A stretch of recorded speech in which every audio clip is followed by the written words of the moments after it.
Hare Krishna. So after describing various sacrifices, Krishna made a statement at the end that the purpose of all these sacrifices is to attain the transcendental knowledge. But then, if we go through all these sacrifices and try to understand how easy it is, we'll understand that it's very, very difficult. So if it's difficult, then how can we get this transcendental knowledge? Is there any other way to get this transcendental knowledge? This question Krishna is answering in shloka number 34. This is one of the very important shlokas of Bhagavad Gita, which is the basis of our spiritual life. Let's see this. Tadvidhi pranipatena pariprashnena sevaya upadekshanti te jnanam jnaninas tattvadarshinaha. So here Krishna is saying Tadvidhi. Tad. He's talking about all those different sacrifices, knowledge of all those different sacrifices. Tadvidhi. Understand or get the knowledge of all these sacrifices. How? From whom? Pranipatena. By approaching a bona fide spiritual master, a bona fide guru. And then he says, after we approach, what am I supposed to do? Two things.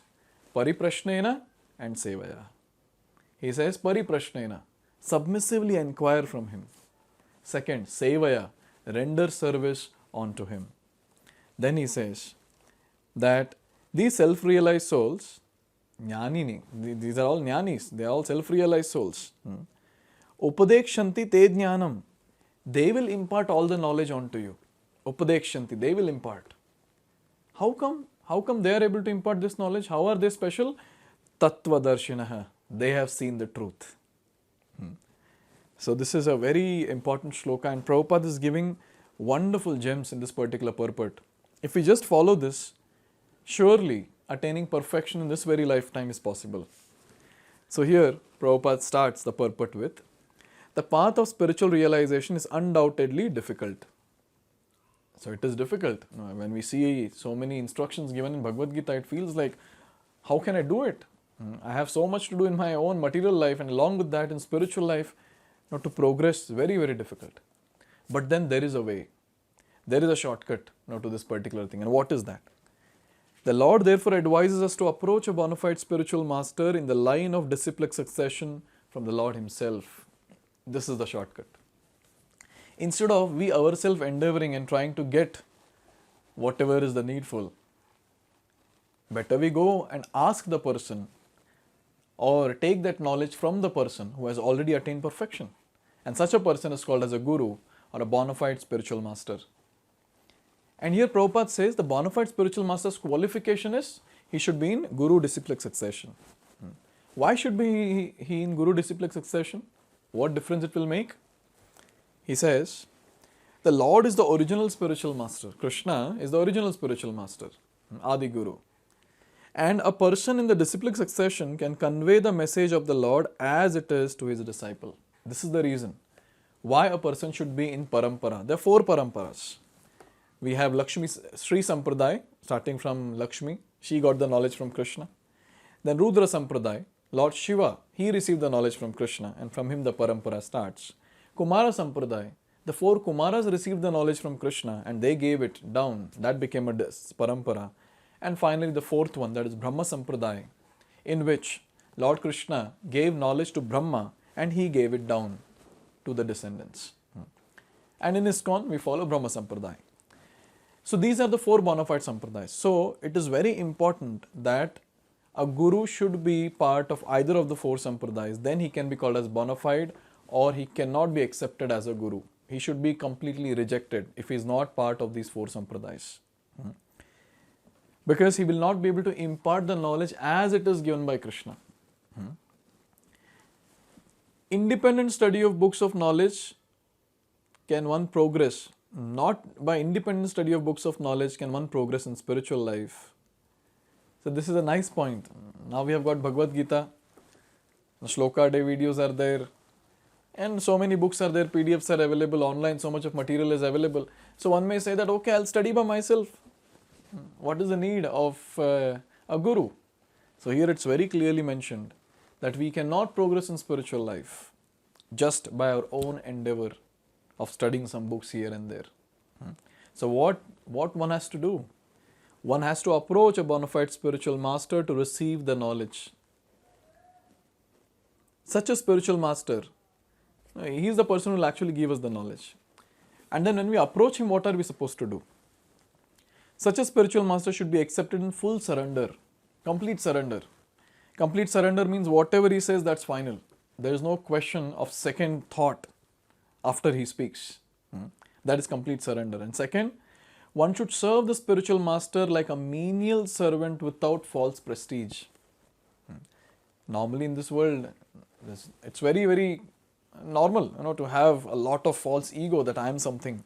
But as soon as someone goes in front of the spiritual master, he should serve like a menial servant, should act like a fool basically. So this is a very, very important point, because we cannot prove our ego in front of the spiritual master, and we will not get anything by doing that. So one should just serve with complete surrender like a menial servant. And then a very, very important point. This is what is the greatest thing in spiritual life. This is what is the gem of spiritual life. And this is what is the key for going back home, back to Godhead. Satisfaction of the self-realized spiritual master is the secret of advancement in spiritual life.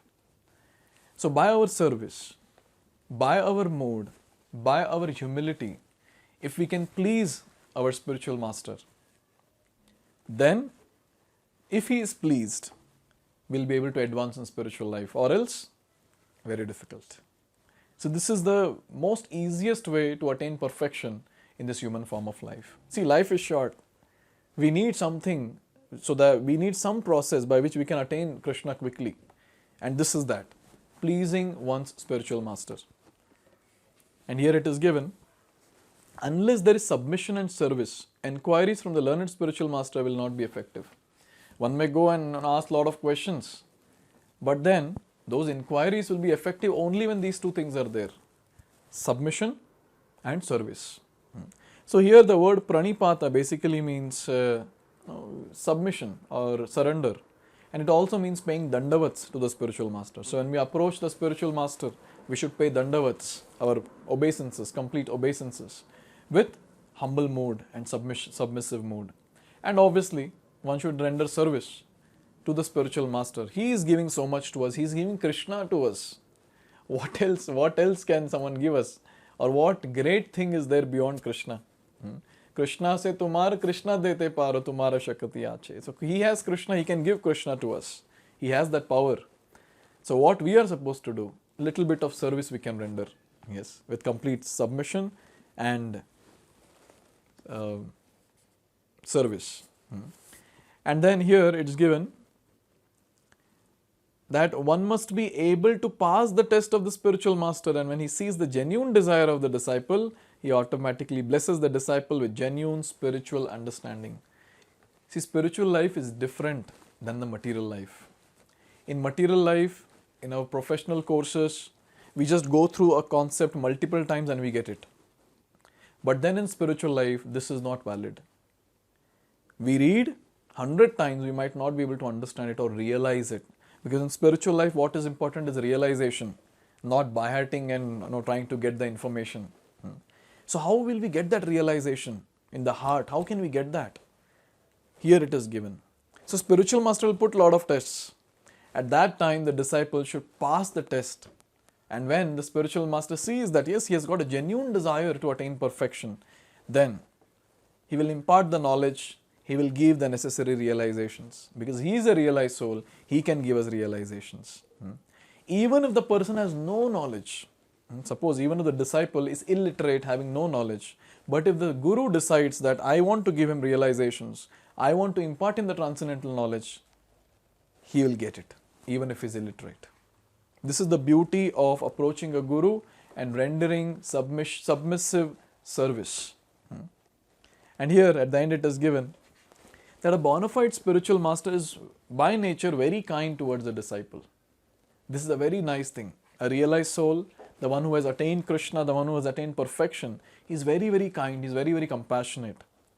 Therefore, when the student is submissive and is always ready to render service, the reciprocation of knowledge and inquiries becomes perfect.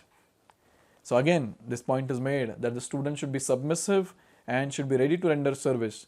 Then this knowledge which we are receiving from the spiritual master, we'll be able to firstly receive because we are qualified now by rendering service in submission, and then when we receive that knowledge, this particular combination will be very, very perfect.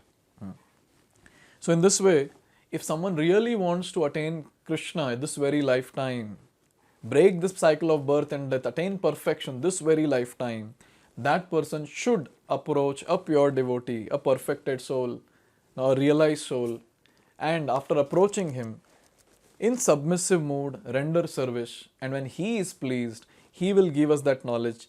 Just not knowledge, he will give us Krishna. Yes, this is what is very, very important. And this is what is the basis of one's spiritual life, the basis of advancement in spiritual life. So after giving this sutra, after giving this key to success in spiritual life, Krishna is now speaking about what are the results of the transcendental knowledge, because we'll receive the knowledge from the spiritual master. So after that, what are the glories of it? What are the benefits of receiving the transcendental knowledge? He's going to speak that next few verses. So let's see that in the next video. Hare Krishna.